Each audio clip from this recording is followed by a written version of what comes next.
রোহিতাস। তো আজকের সেই রোহিতাসের আগের জন্মের ঘটনায় ছিলাম, রোহিতাসে ছিলাম না। তো আজকে সেই ছেলেটা মা বাবা মা দুজনেই চলে গেল, যে বুড়ি মা আনলো দেখতে দেখতে আজকে ছেলেটার বয়স হলো 5 বছর। আর 5 বছরের ছেলে আজকের কি করেছে জানো মা? এই 5 বছরের ছেলেটা হঠাৎ দৈব দুর্ঘটনায় যে মা মানুষ করছিল ওই মায়ে 3 দিনের জ্বরে দৈব দুর্ঘটনায় মায়ের মৃত্যু হয়ে গেল। কত পরীক্ষা দিতে হচ্ছে দেখো একজন ভক্তকে। যে মা মানুষ করলো তাকেও চলে যেতে হলো। আর যখনই মৃত্যু হয়ে গেল একা হয়ে গেল। ছোট্ট ছেলেটা যার বাড়িতে যায় দুটো খাবার জন্য, সে দূর দূর করে তাড়িয়ে দেয়। সে দেখার সঙ্গে সঙ্গে বলে দেয়, এই ছেলে, জন্মের আগে বাবাকে খেলি, জন্ম নিয়ে মাকে খেলি, আবার যে বুড়ি মা মানুষ করলো তাকেও তুই খেলি। কেউ দেব না, ওকে খেতে বেরিয়ে যা, এক্ষুনি দূর হয়ে যা বাড়ি থেকে। 3 দিন হয়ে গেল, ওই ছোট্ট 5 বছরের বালক কিছু খায়নি। ও মায়েরা, আমরা একদিন উপবাস করলে আমাদের কত কষ্ট হয়। আর কোন সন্তান যদি বাবা 3 দিন উপবাসে থাকে তাহলে তার না জানি কত কষ্ট হয়। আজকের সেই ছোট্ট ছেলেটা 3 দিন 3 রাত কিছু খায়নি, বসে বসে গাছতলায় কাঁদে আর বলে, দয়াময়, আমি যদি একবার জানতে পারতাম তোমারে ভালোবাসলে তার এই দশা, আমি কোনদিন তোমারে ভালোবাসতাম। দয়াময়,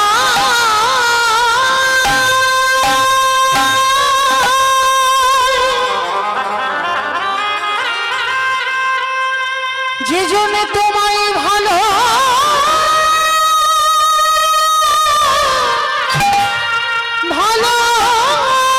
ভালোবাসে, তবে কি এমনি করে কাঁদিতে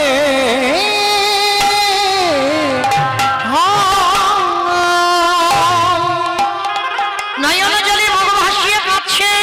ভক্ত বাৎসল্য ভগবান আর থাকতে পারলো না। আমাইরা ভক্ত আছে বলে তো ভগবানের এত দাম। আর আমার ভক্ত যদি না থাকতো আমার ভগবানের কে চিনতো? কি গো মাইরা, আপনারা বুঝতে পারছেন না? এই কজন ভক্তের মধ্যে এমন এমন ভক্ত আছে যে সেবা দিলে তবে আমার ভগবানের সেবা হয়, আর যে সেবা না দিলে আমার গোবিন্দ উপবাস। আপনারা নিজেরা বুঝবেন না, আমরা নিজেরা বুঝবো না। ভগবান বলেছে না, ভক্ত আমার মাতা পিতা, ভক্ত আমার গুরু, ভক্ত রেখেছে নাম বাঞ্ছা কল্প।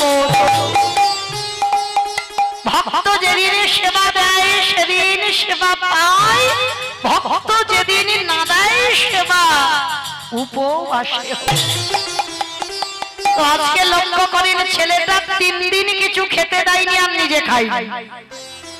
আর ভগবান আমার একটা ছদ্মবেশে বৈষ্ণব সেজে লাঠি ঠুকতে ঠুকতে এসেছে। এই ছেলে, এইখানে বসে বসে কাঁদছিস কেন? হ্যাঁ রে বাবা, দুটো খেতে দিবি? হাই রে, যে নিজের পেটের ভাত জোগাড় করতে পারে না বাবা, ভগবান তার কাছে এসেছে। ও মায়েরা, যার আছে সে তো দেয় না গো, যার আছে সে দেবে না, যার কিছু থাকে না সে দেওয়ার জন্য কাঁদে।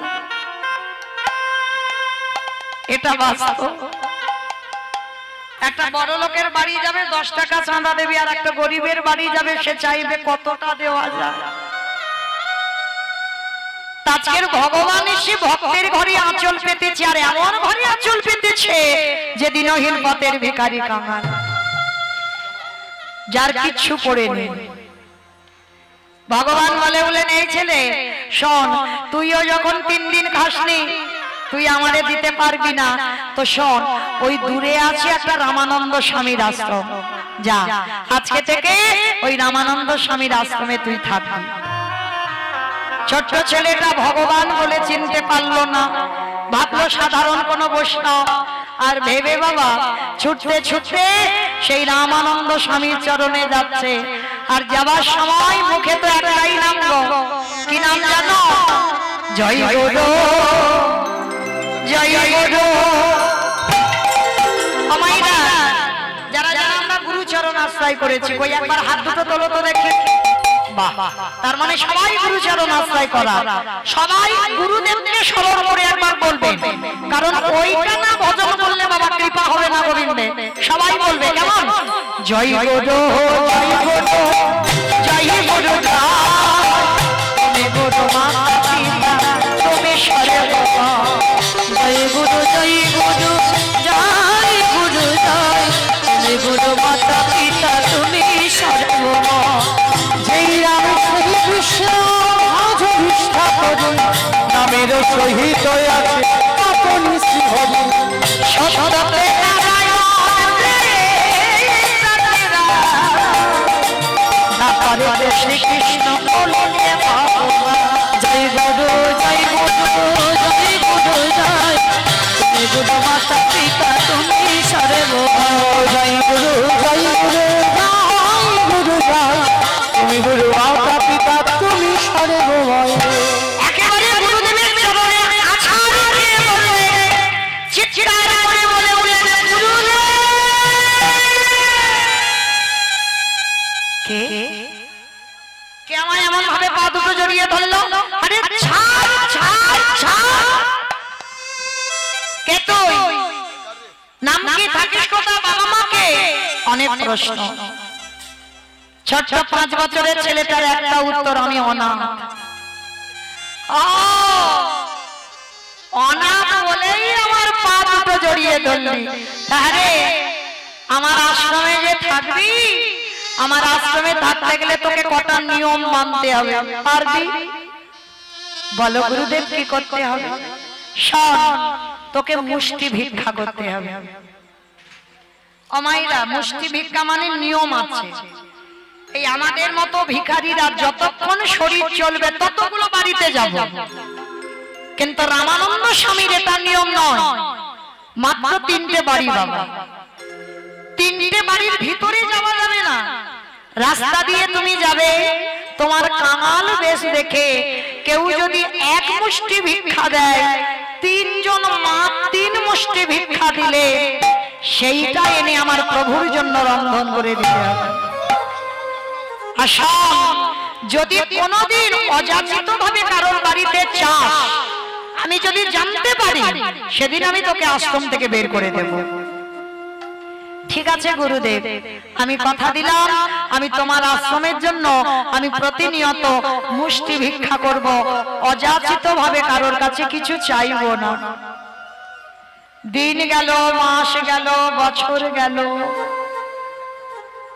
শুরু হলো ভক্ত ভগবানের আবার লড়াই। ভিক্ষায় যাবে, ভগবান ডাক দিল, পবনদেব, বরুণদেব, ইন্দ্রদেব, এমন করে ঝড় বৃষ্টি তোলো যে ঝড় বৃষ্টিতে যেন আমার ভক্ত আর মাধুপুরী যেতে না পারে। কিরকম বদমাস দেখেছো ভগবান? ও সবার হয় বাবা, চোরের হয়, সাধুরও হয়। চোরকে বলে চুরি কর, আর সাধুকে বলে তুই নিশ্চিন্তে ঘুমা। হঠাৎ পরিষ্কার আকাশ মেঘাচ্ছন্ন, মেঘ ভরে গেল, মোহর মোহর বজ্রপাত, ঝমঝম করে বৃষ্টি নামলো। এদিকে রামানন্দ স্বামী বলছে, এই ছেলে, এখনো পড়ে রইলি, এখনো যেতে চাইছিস না, কি ব্যাপার? তুই মুষ্টি ভিক্ষা না করলে প্রভুর রন্ধন হবে কি করে? গুরুদেব, এই ঝড় বৃষ্টিতে কে আমারে দেখতে পাবে, আমি কি করে যাব? আমি তোকে বারবার বলেছিলাম আমার কথা বন্ধ হলে সেদিন আমি বের করে দেব। যাচ্ছি যাচ্ছি গুরুদেব, আমি এক্ষুনি যাচ্ছি। ওই ঝড় বৃষ্টিতে বেরিয়ে পড়লো ছোট্ট দুধের বালক, সারাদিন ঘুরে ঘুরে বেড়াচ্ছে, কেউ পুষ্টি ভিক্ষা দেয় না। হঠাৎ মনে মনে চিন্তা করলো, গুরুদেব তো আশ্রমে বসে আছে, দেখতে পাচ্ছে না, একটা কাজ করি, ওই যে দেখা যাচ্ছে বড় লোকের বাড়ি, ওই বাড়িতে গিয়ে আমি অযাচিত ভাবে কিছু জিনিস চেয়ে আনবো। আর গুরুদেব তো জানলে না, গুরুদেব জানলে আমি ভিক্ষা করে এনেছি, গুরুদেব কি দেখতে পাচ্ছি? এটাই ছিল ছেলেটার জীবনে সব থেকে বড় অপরাধ। বুঝতে পারলো না রামানন্দ যোগী পুরুষ ধ্যানা যোগে সবটাই দেখতে পায়। এদিকে কি করেছে বাবা, যেই না ওই বড় লোকের বাড়ি থেকে চাল ডাল এনে রন্ধন করে গুরুদেবকে দিয়েছে, আর গুরুদেব পারস সাজিয়ে গোবিন্দ চরণে নিবেদন করল।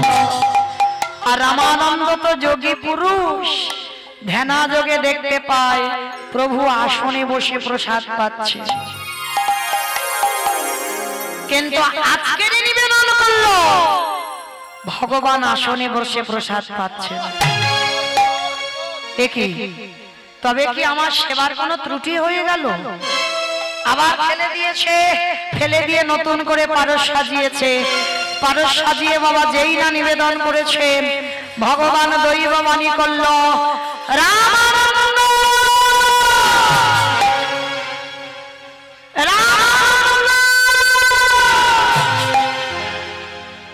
তুমি মুষ্টি ভিক্ষা দাও, তাই আমি তোমার আশ্রমে প্রসাদ পাই।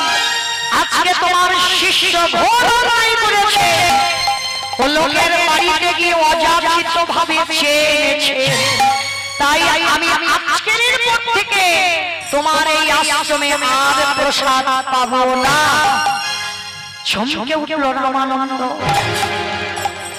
যেই না শিষ্যকে দেখেছে, শিষ্য যেই না দাঁড়িয়েছে, গুরুদেব প্রশ্ন করলো, সত্যি করে বল, সত্যি করে বল বাবা, তুই আমার এই যে চাল ডাল এনে রন্ধন করেছিস, কোথা থেকে চাল ডাল আনলি?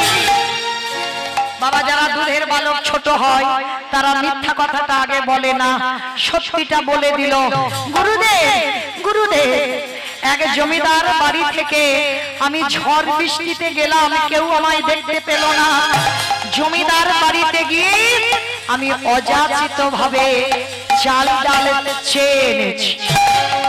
ওরে অপদার্থ, বেরিয়ে যা, এই মুহূর্তে তুই আমার এই আশ্রম থেকে বেরিয়ে যা। না না গুরুদেব, তুমি আমায় তাড়িয়ে দিও না, তুমি তাড়িয়ে দিলে আমি কোথায় যাব বলো গুরুদেব? এ জীবনে তো আমার আপন বলতে কেউ নেই, পা ছেড়ে দে, পা ছেড়ে দে, পা ছেড়ে দে। মারল এক পায়ের লাথি, যেই না শিষ্যের পিঠে লাথিটা দিল, শিষ্যের পিঠে বাবা খড়মে ছিন্ন করে গেল। তাহলে কত জোরে লাথি মারলে তবে একটা পায়ের খড়মের চিহ্ন পড়ে বাবা? ছেলেটা চরণটা ছেড়ে দিয়ে বলছে, গুরুদেব আমায় মারো, আমায় মেরে তুমি আশ্রমে মেরে দাও, কিন্তু তাড়িয়ে দিও না, আমি কোথায় যাব গুরুদেব? তবে রে এত করে মারলাম, এত করে বকলাম, তবু পা ছাড়ছিস না। তবে শোন ছেলে, গুরুবাক্য অমান্য করার অপরাধে, গুরুদেবকে ভজন থেকে সরিয়ে দেওয়ার অপরাধে আমি তোকে অভিশাপ দিলাম, যে শিষ্য গুরুদেবকে ভজন থেকে সরিয়ে দেয় সেই গুরুদেব হয়ে তোকে অভিশাপ দিলাম, এর পরের জন্মে তোকে যেতে হবে একটা মুচির ঘরে। যেই না বললো মুচির ঘরে, ছোট মুচি না, গুরুদেবের এত ক্রোধ এসে গেল, অভিশাপ দিলাম, আজকে 24 ঘন্টার মধ্যে তোর জন্ম হয়ে যাবে।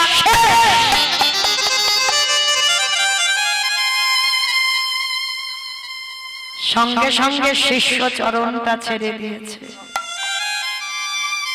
চরণে ছেড়ে দিয়ে বলল, ওগো দয়াল গুরুদেব, তুমি যখন আমারে মুছি খুলে জানাতে বলিলে, ওগো গুরুদেব তোমার চরণে আমি জানাই রাখলাম,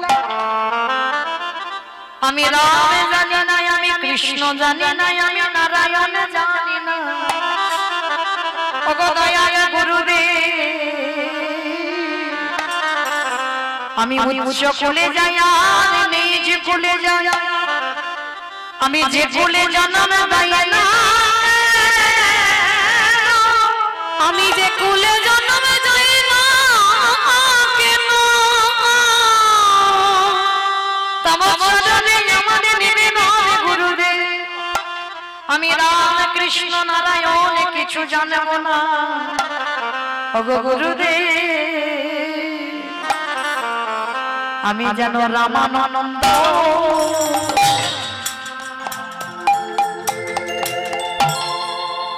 রামানন্দ নামে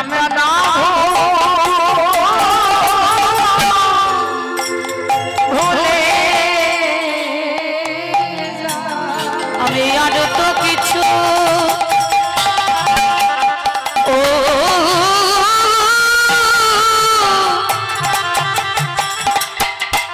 আমি আর তো কিছু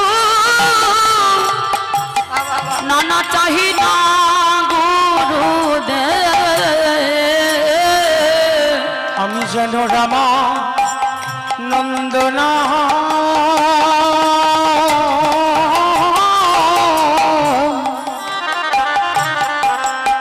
নামে ভুলে ভুলি না যাই,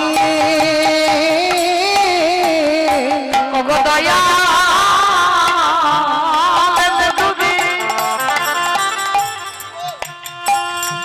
আমি মুছি খুলে তোমার বিশ্বরে মতো জনম নেব ভক্তি, কিন্তু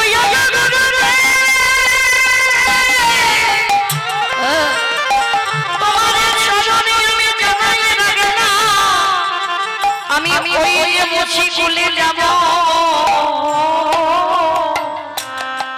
আমি জানো গুরু চরণ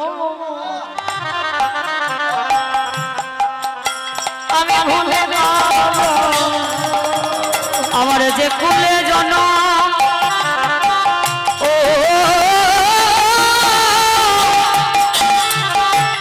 আমার যে কুলে জনম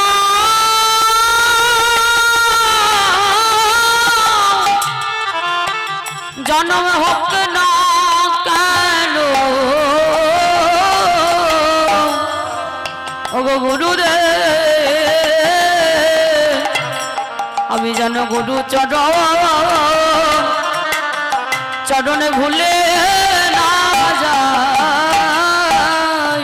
গুরুদেব অবাক হয়ে গেল, যাকে আমি লাথি মারলাম, যাকে অভিশাপ দিলাম, তবু বলছে গুরুদেবের চরণ ভুলবো না। শিষ্যকে বুকে ধরে বলল, খোকা রে এই জন্মে তোর মতো শিষ্যকে আমি অভিশাপ দিয়ে ফেললাম, কিন্তু পারিস যদি গুরু চরণে বসে তুই ক্ষমা করে দিস। গুরুদেব এই যে তুমি আমার এই অভিশাপটা দিয়েছ না, যে আমার আজকেই জন্ম শেষ, এটাই আমি খুশি, কারণ আমি গুরু চরণ ছেড়ে থাকতে পারবো না। হরি বল। ভালোবাসা অনেক রকমের হয় গো, অনেকে ভগবানকে ভালোবাসে, কোন নারী পুরুষকে ভালোবাসে, কোন পুরুষ নারীকে ভালোবাসে, আবার অনেক অনেক শিষ্য আসে গুরুকে ভালোবাসে। যে গুরুদেবের বিরহ সে সহ্য করতে পারবে না, তার শিষ্য বলল, গুরুদেব এই যে আমার অভিশাপ দিলে, আজকেই আমার জন্ম শেষ, এতে আমি খুব খুশি। কেন জানো গুরুদেব? তোমারে বিরহ, তোমারে ছেড়ে থাকার বিরহ, আমি যে এক পলক সইতে নারি। কি গো মায়েরা, যেমন আমার রাধারানীর ভালোবাসা ছিল না, এক পলক না দেখে থাকতে পারত না। ওই ললিতা নিশাটাকে বলতো, সজনী রে, এই জগতে রামায়ণ মহাভারতের কথা শোনার মানুষ মেলে, পিতানন্দ রাজা যশোমতির প্রেমের কথা শোনার মানুষ মেলে, শ্রীরামাদি গোপ গোপীগণের ভালোবাসার কথা শোনার মানুষ মেলে, কিন্তু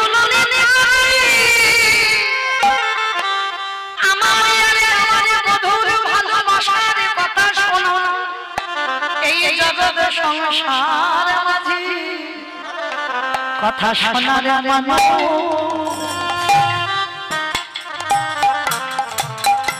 মানুষ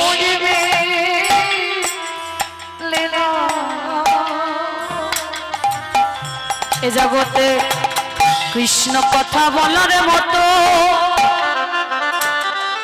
ও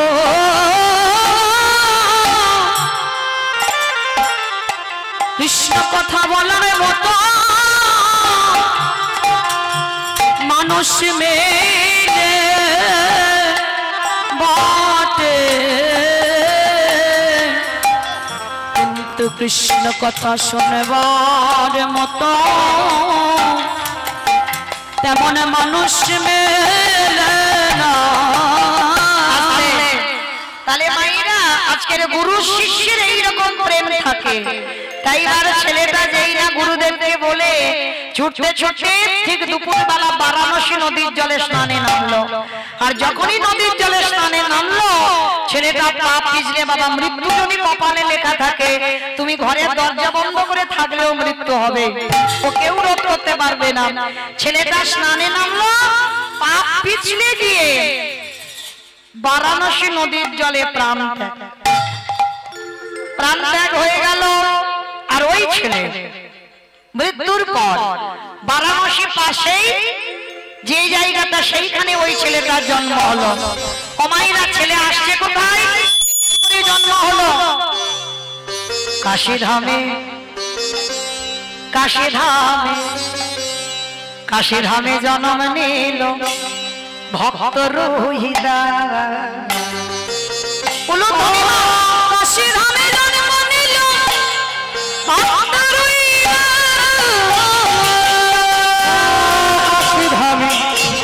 কাশীধামে জন্ম নিল ভক্ত রোহিদাস। কাশীধামে জন্ম নিল ভক্ত রোহিদাস। হরি হরি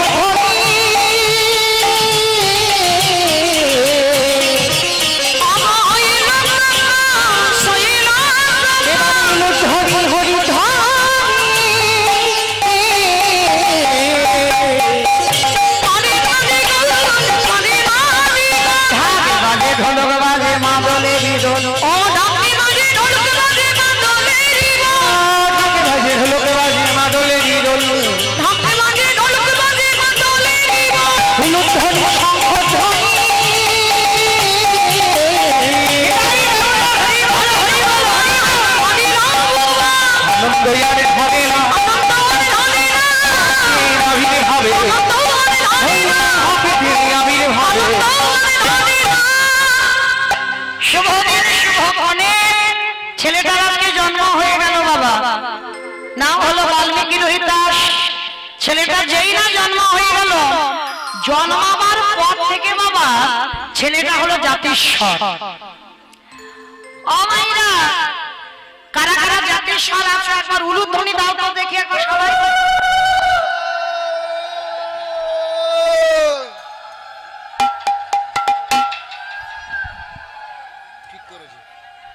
জাতিস্বর ভর্তি ওমা, এখানে এত জাতিস্বর এই জানা ছিল না বাবা।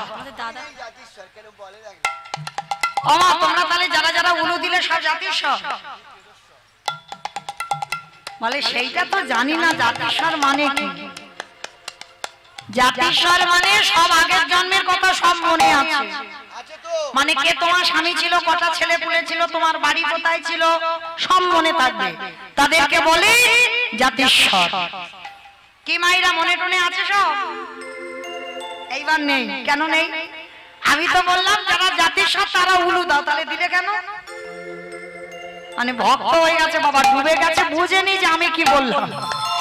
তো মাইরা আজকে ছেলেটা জাতিস্বর হয়েছে, মা স্তনদুগ্ধ পর্যন্ত পান করে না, সারা দিন শুধু মার কোলে বসে 12 দিন হয়ে যাচ্ছে, ছেলে কেঁদে যাচ্ছে। আর মায়েরা আপনারা আমরা যারা যারা মা হয়েছি তারা তো ভালো করে বুঝবো, সন্তান জন্ম দিয়ে সন্তান যদি স্তনদুগ্ধ না পান করে তার যে কত জ্বালা, তার যে কত যন্ত্রণা, এই পৃথিবীতে যে মা হয়েছে বাবা সে জানে। সন্তান জন্ম দিলে স্তনদুগ্ধ পান করাতে হবে, না হলে অসহ্য যন্ত্রণা। যে যন্ত্রণাটা বাবা পেয়েছিল আমার দেবকী মা, ভালো করে শোনো, দেবকী মা কংসের কারাগারে পাইনি। রাধে, ভালো করে শোনেন, কংসের কারাগারে চতুর্ভুজ নারায়ণ আবির্ভূত হলো, জন্ম নয়। মাতৃজঠর থেকে যেমন আপনারা জন্ম নেন, আমরা জন্ম নিই, ভগবান তো জন্ম নয়, আবির্ভূত হয়। কংসের কারাগারে আবির্ভূত হলো, আর যখনই আবির্ভূত হলো এইবার বাবা বসুদেব মাথায় করে নিয়ে কৃষ্ণকে নন্দালয়ে চলে গেল। কিন্তু কারাগারে যে কি ঘটলো এইটা তো আমরা জানি না। ওই দিকে তো নন্দ উৎসব হলো জন্মাষ্টমীর পরের দিন, কিন্তু কারাগারে কি হলো এটা কি জানো? জানো না তো? তাহলে শুনে নাও। কারাগারে দেবকী মাই আমার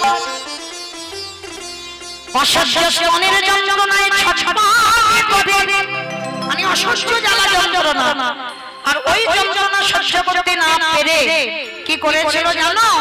কারাগারের এক কোণে বসে দেবকী মা নিজের স্তন মর্দন করে দুগ্ধগুলো মাটিতে ফেলছে।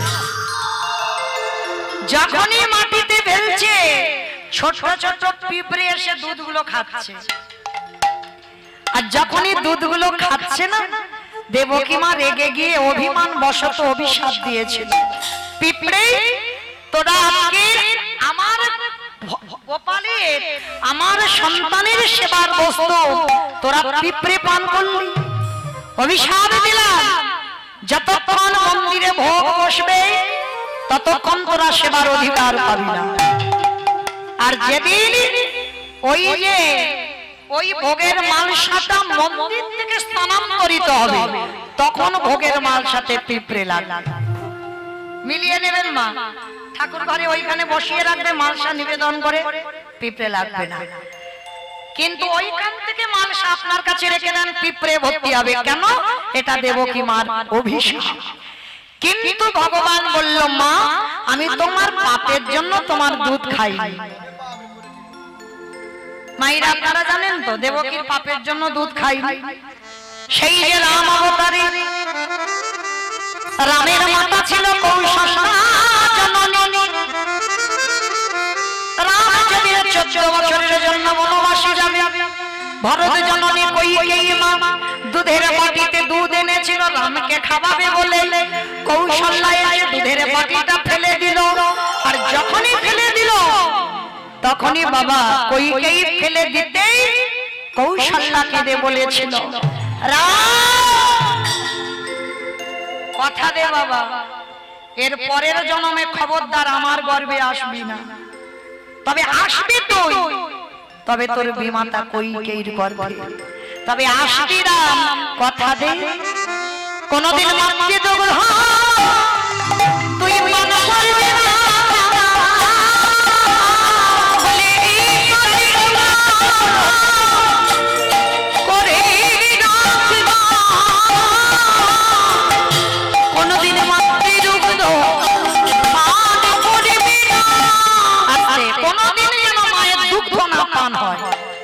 আজকের ভগবান কৃষ্ণ বলছে, ও মা তাহলে মনে পড়ে গেছে তুমি তো সেই কইকেয়ী মা দেবকী হয়েছ, ওই জন্য আমি তোমার স্তন দুগ্ধ পান করলাম না। কিন্তু কথা দিলাম আমার সেবার বস্তু যখন মাটিতে দিলে, আগত কলিযুগে সোনা নয়, রূপ নয়, তামা নয়, স্টিল নয়, অ্যালুমিনিয়াম শাল পাতা নয় মা গো আমি কথা দিলাম এই যে আমার সেবার বস্তু তুমি যখন মাটিতে দিলে ওই আগত করি যুগে গৌর হয়ে যে দিনে যাব ওই মাটির পাত্রে আমি প্রসাদ পাবো বলে এই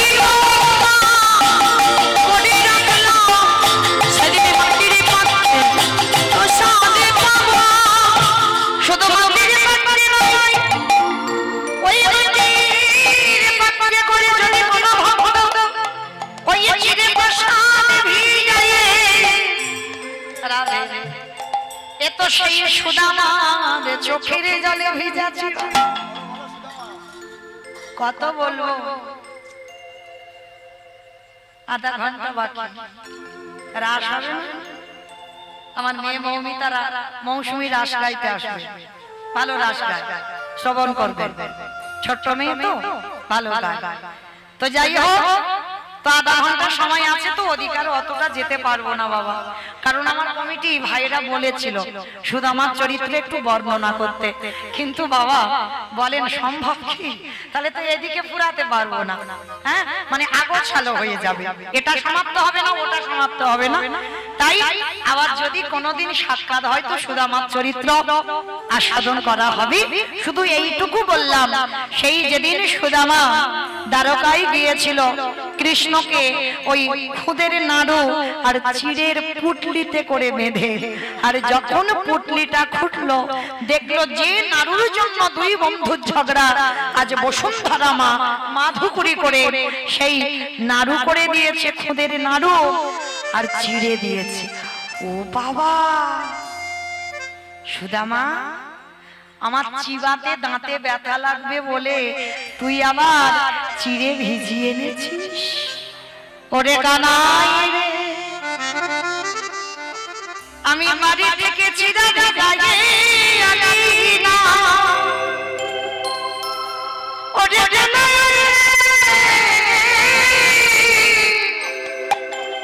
আশীর্বাদ কালে আমি মনে মনে ভাবলাম তোর বদনে সময় কত রাজ ভোগে তুলে দেয় মিষ্টি মিষ্টান্ন প্রখান্ন সেবা কিন্তু কানাই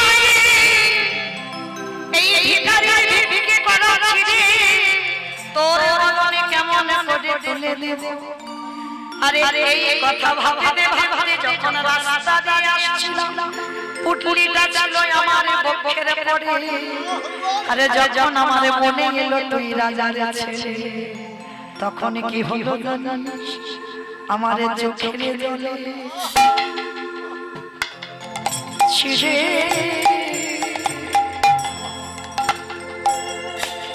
চিড়ে ভেবে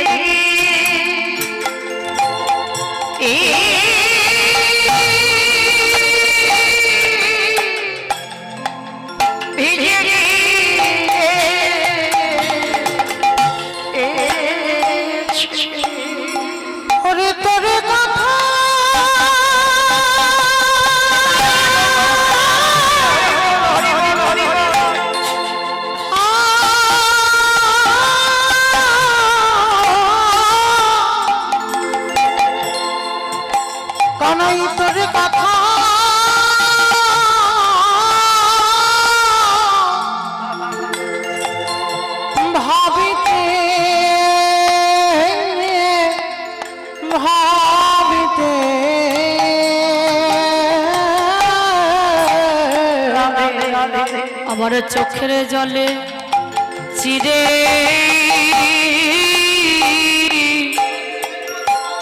চিরে ভিজে গিয়েছে ওরে সুদামা রে আমারে মমরে তন্ত্রে সবাই ডাকে বাপি ওরে সুদামা রে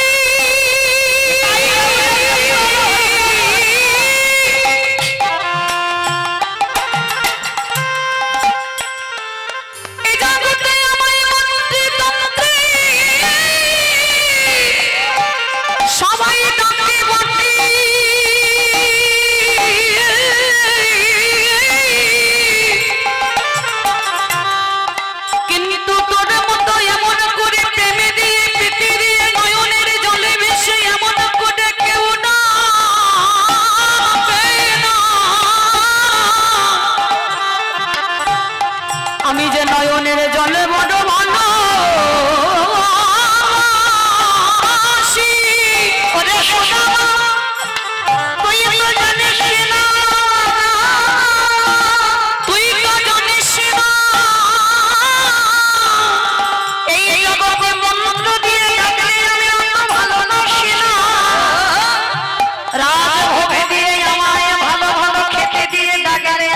পছন্দ করি না। যদি আগে জানো ভাবতো ওই নয়নের জলে দিয়ে কাটা প্রাণে কৃষ্ণ বলে কৃষ্ণ তোমারে হলো না।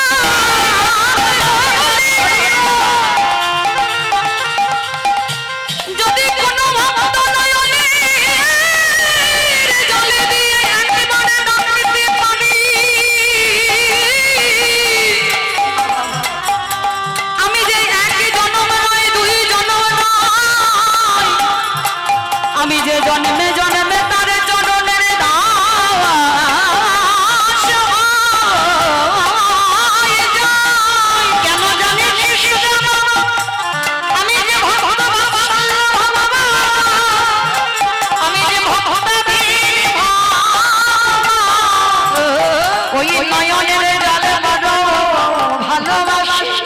তাই যদি কোনো ভক্ত তোরে মতো করে কলিযুগে ডাকারে মতো ডাকতে পারে, আমি তারে দাদা দাদা আমি কোনদিন হইব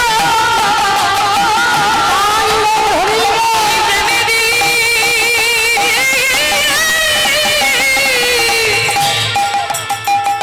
ওই প্রেমেরই ডাকলে পারি, আমি তারে দাদা যাই ভগবন্দী হইব। আজকে সেই কলিযুগের ভগবান মাটির মার সাথে করে চিড়ে প্রসাদ দিতেই হবে, তারপরে আমার প্রভু সেবা করে সন্তুষ্ট পায়।